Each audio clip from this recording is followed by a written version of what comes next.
Hello, everyone, and I hope you all are doing well. You must be burning midnight oil to crack your exams and have very good marks in them. So, in order to help you in preparing for your finals, I'm here with another video lecture that is based on BA1 Semester 2 General English, Prose Section, Chapter 1, Letter to a Teacher. So, what are the important questions that can be asked on this particular chapter? Are on your screen. These are the questions that are based on the previous year examination papers. First is attempt the correct sketch of the author of the letter, and you know ये chapter किसी एक author ने नहीं लिखा, बर्बियाना school के कुछ students ने लिखा है. Second question that was set in 2021 is the author distinguishes between two kinds of students with different skills. Discuss with reference to letter to a teacher. तो कौन से दो टाइप के स्टूडेंट्स की बात हुई है? एक वो जिनको बुकिश नॉलेज है बट प्रैक्टिकल नॉलेज नहीं है, और एक वो गरीब जिनको प्रैक्टिकल नॉलेज है बट बुकिश नॉलेज नहीं है, और कॉलोनियल स्कूल के टीचर्स उनको आउट ऑफ डिस्क्रिमिनेशन फेल करते हैं. Another question is describe the system of education presented in letter to the teacher. So it's not teachers, it was written in the question paper this way. So in 2015 and 16, this was the question.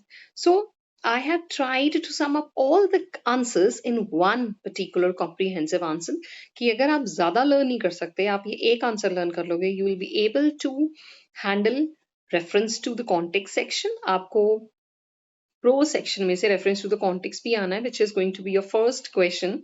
तो उसका भी आप इन lines की help से answer कर सकते हो अच्छे से. आपको रेफरेंस टू द कॉन्टेक्स्ट खुद लिखना होगा, and in explanation you can use some of the lines from this answer. और आई होप कि आपको वहां जो पैराग्राफ आए वो समझ में आ जाए कि क्या है, कौन से चैप्टर का है वो. एंड चैप्टर्स की वीडियोस ऑलरेडी पड़ी हुई हैं इस प्लेलिस्ट में BA1. उनको भी आप रेफर कर सकते हो for a better understanding and hold on the chapters on prose section. So the answer begins, letter to a teacher. First of all,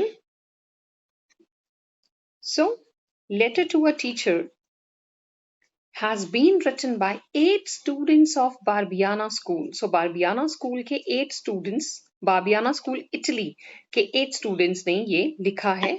जो चैप्टर है it's an extract from the book letter to a teacher. तो ये chapter इतना छोटा नहीं है. There was a book that was written by these 8 students. This letter is a powerful presentation of the conventional school system. तो ये letter जो conventional, जो ट्रेडिशनल स्कूल सिस्टम है, जिसमें अगर बच्चों को एक पर्टिकुलर स्किल नहीं आती, उनको फेल कर दिया जाता है, तो उसकी एक पावरफुल प्रेजेंटेशन. और ये कन्वेंशनल स्कूल सिस्टम कब का है? कॉलोनियल टाइम्स का. जब गरीब, आजकल ये नहीं होता, आजकल teachers are very considerate, they do not actually are biased, they do not discriminate among the students, but उस टाइम पे होता था. जो इंडिजीनियस लोग थे या नेटिव्स होते थे उनके साथ गलत होता था और अंग्रेजों को प्रेफरेंस मिलती थी. तो यहाँ वही बात हुई है, अमीरों को और वाइट्स को प्रेफरेंस मिल रही है, और ये जो ब्लैक्स और डाउन ट्रोडन पुअर स्टूडेंट्स हैं उनको बिल्कुल भी प्रेफर नहीं किया जा रहा. It deals with the negative experience of the poor students. तो चैप्टर में किसकी बात हो रही है? जो ये poor students हैं इनके negative experience की बात हो रही है. And this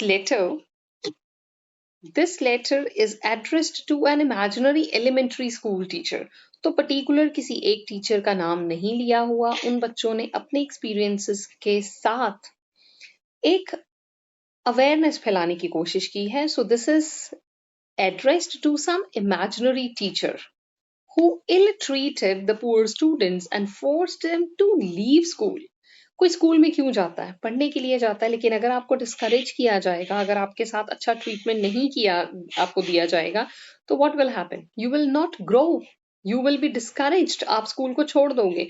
तो ये उन टीचर्स के लिए है जो भेदभाव करते थे, जो बच्चों को इल ट्रीट करते थे, पुअर को, और अल्टीमेटली बच्चों को स्कूल छोड़ने पे मजबूर कर देते थे. ऐसे टीचर्स की बात हुई है यहाँ पे. The purpose of writing this book or extract this particular, ये जो extract है या ये book लिखने का purpose क्या था उनका, आप हमारे पास यहाँ पे extract है, but otherwise पूरी book भी क्यों लिखी थी, is to make people aware of the evils of education and bad behaviour of the teachers. तो बेसिकली क्यों ये बुक लिखी गई, वो स्टूडेंट्स जो यहाँ राइटर्स बने हैं, they wanted to aware us, they wanted to tell us how the poor children are treated, why they are discouraged, how they do not are given proper treatment। तो वो public awareness के लिए ये जो book है ये लिखी गई थी।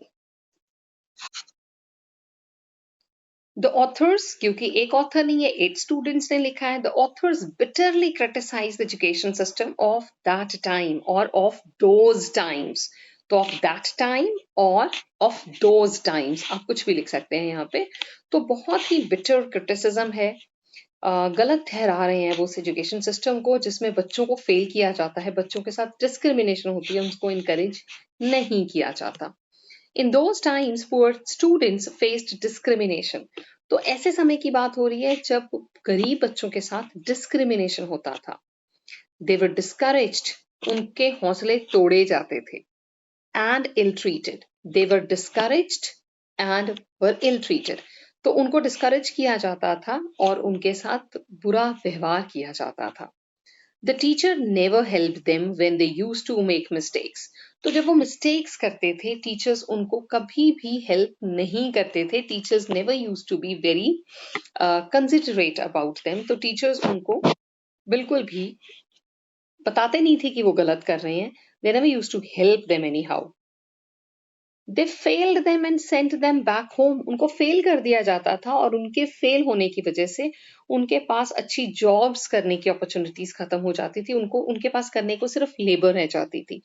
तो अल्टीमेटली कौन था रिस्पॉन्सिबल उनके बैड फ्यूचर के लिए या उनकी अच्छी लाइफ नहीं है उसके लिए? वो टीचर्स होते थे। They did not teach them how to play basketball and failed them in exams। तो उनको बास्केटबॉल खेलना नहीं सिखाते थे, लेकिन एग्जाम में उनको बास्केटबॉल दे दी जाती थी और उनको कहा जाता था कि खेल के दिखाओ। अब वो गरीब बच्चा जिसने कोई गेम खेली ही नहीं कभी, वो कैसे करके बताएगा, और उनको फेल कर दिया जाता था। और यहाँ पे चैप्टर में बहुत अच्छे से बात की गई है कि वो ये नहीं देखते थे कि इनका पब्लिक कांटेक्ट कितना है, इनको अपनी वैली में रहने वाले सारे लोगों के बारे में पता है, इनको मैनुअल लेबर की वैल्यू है। लेकिन नंबर किसको मिलते थे? जो लिफ्ट्स में जाते थे, जिनका पब्लिक कंटैक्ट नहीं होता था, जिनके पास गाड़ियां होती थी, उनको लेबर नहीं पता क्या होती थी, उनको ये नहीं पता कि लकड़ियां कहाँ से काट के लानी है, तब घर पे चूल्हा जलेगा। तो ऐसे लोगों को ये प्रेफरेंस देते थे। क्यों? बिकॉज वो हाई क्लास सोसाइटी के लोग थे और गरीबों के साथ बहुत बुरा करते थे। So they gave them undue favors।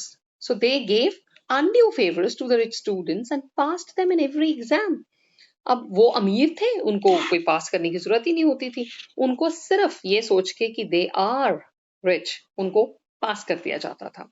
The poor students were good in practical knowledge, whereas the rich had bookish knowledge only। तो रिच को ये पता था what Cicero has said, लेकिन पुअर को ये पता था मेरी घाटी में, मेरे मोहल्ले में कौन सा इंसान बीमार है, किसको मेरी हेल्प चाहिए, किसको मुझे हेल्प करनी है। तो ये रिच को नहीं पता था। This education system was faulty. तो ये जो एजुकेशन सिस्टम था जिसमें प्रैक्टिकल नॉलेज की बिल्कुल वैल्यू नहीं थी, जिसमें अमीर गरीब का भेदभाव किया जाता था, ऐसा जो एजुकेशन सिस्टम था that was completely faulty. So इसी एजुकेशन सिस्टम जो फॉल्टी था, इट नीडेड रिफॉर्म्स, इसमें रिफॉर्म चाहिए थे। The writer wanted to highlight the reality of colonial schools. तो इन यहाँ भी राइटर्स ही आएगा, एस आएगा यहाँ पे। सो ये राइटर्स जो थे, जो ऑथर्स हैं बुक के, they want to highlight the reality of colonial schools की कॉलोनियल स्कूल्स की असलियत क्या है, कैसे वो बच्चों को इनकरेज करने की बजाय डिस्करेज करते थे, कैसे वो गरीब बच्चों के साथ बुरा व्यवहार करते थे। In fact, the teachers were busy finding faults with poor children। So जो ये students थे, teachers थे, ये students के साथ, poor children के साथ उनको help करने की बजाय उनमें खामियां निकालते थे, उनके साथ बुरा व्यवहार करते थे। In fact, the teachers were busy finding faults with poor children। तो गरीब बच्चों में वो गलतियां निकालते थे, rather than helping and teaching them. उनको पढ़ाने सिखाने की बजाय उनकी खामियां निकाली जाती थी। Their main focus was to impart bookish knowledge. और उनका मेन फोकस क्या था? सिर्फ बुकिश नॉलेज। जो चैप्टर्स हैं वही उनको पढ़ाना, उनको बुकिश नॉलेज देना और उनकी और कोई हेल्प ना करना। उनकी क्वालिटीज को अप्रिशिएट भी वो नहीं करते थे, ये यहाँ पे हाईलाइट किया गया है। So they did not admire the qualities of students. बच्चों की qualities को admire नहीं करते थे. They only tried to groom the rich students, but in reality, they should have helped the weaker students. वो उनकी qualities को बिल्कुल भी वैल्यू नहीं करते थे, नजरअंदाज करते थे गरीब बच्चों की. They only tried to groom the rich students. और अगर grooming करनी होती थी, वो सिर्फ और सिर्फ rich जो students थे उनकी करते थे. But in reality, असलियत में क्या होना चाहिए था? In reality, they should have helped the weaker students. Reality में उनको they should have helped the weaker students. उनको चाहिए था कि वो गरीब बच्चों की भी help कर देते. Thus, the whole system of education was faulty, which did not let poor children grow. तो पूरे का पूरा एजुकेशन सिस्टम जो था वो फॉल्टी था, जिसने गरीब बच्चों को आगे नहीं बढ़ने दिया. So, last paragraph is going to be overall. It can be said that the chapter deals with the theme that all the students should be treated equally. तो हमने सारी खामियां पढ़ ली, हमने ये पढ़ लिया कि क्या क्या बुराइयां दिखाई गई हैं, बट थीम क्या है चैप्टर का? थीम यही है लोगों को अवेयर करना और उन टीचर्स को ये मैसेज देना कि आपकी वजह से बहुत बच्चे बनते हैं और बहुत बच्चे बिखरते भी हैं. तो जो बिखरते हैं उनको समेटना है और उनकी लाइफ की भागदौड़, लाइफ का जो एक रास्ता दिखाने वाले हो वो टीचर्स आप ही हो और आपका एक बहुत बड़ा रोल है उनकी लाइफ में. Just play that role responsibly. तो ये थीम है. और एक थीम है कि students should be treated equally. बच्चों को बराबरी से ट्रीट करो, उनके साथ भेदभाव ना करो. And there should not be any discrimination. ये भी एक थीम है कि कोई भी किसी भी किस्म का भेदभाव नहीं होना चाहिए. This schools should be a temple of learning for one and all. बिना किसी भेदभाव के स्कूल जो है वो लर्निंग के टेम्पल होने चाहिए. और वहाँ जैसे कहते ही हैं कि विद्या की देवी, विद्या के मंदिर होने चाहिए और विद्या की देवी सरस्वती का वहां वास होता है, जहां पे किसी के साथ कुछ बुरा नहीं होना चाहिए. सबको बराबरी का हक है पढ़ने का और उनको पढ़ के आगे बढ़ने के मौके भी बराबरी से देने चाहिए. सो ये है चैप्टर पूरा. और इस चैप्टर के साथ साथ we do have the explanation of the chapter there in your this playlist. So I hope this is going to be helpful for one and all. Take care, bye for now, and I'll see you soon with another chapter and its comprehensive answer. Till then, take care and do not take the exams lightly. You have to pass, otherwise there is no future. So work hard and stay blessed.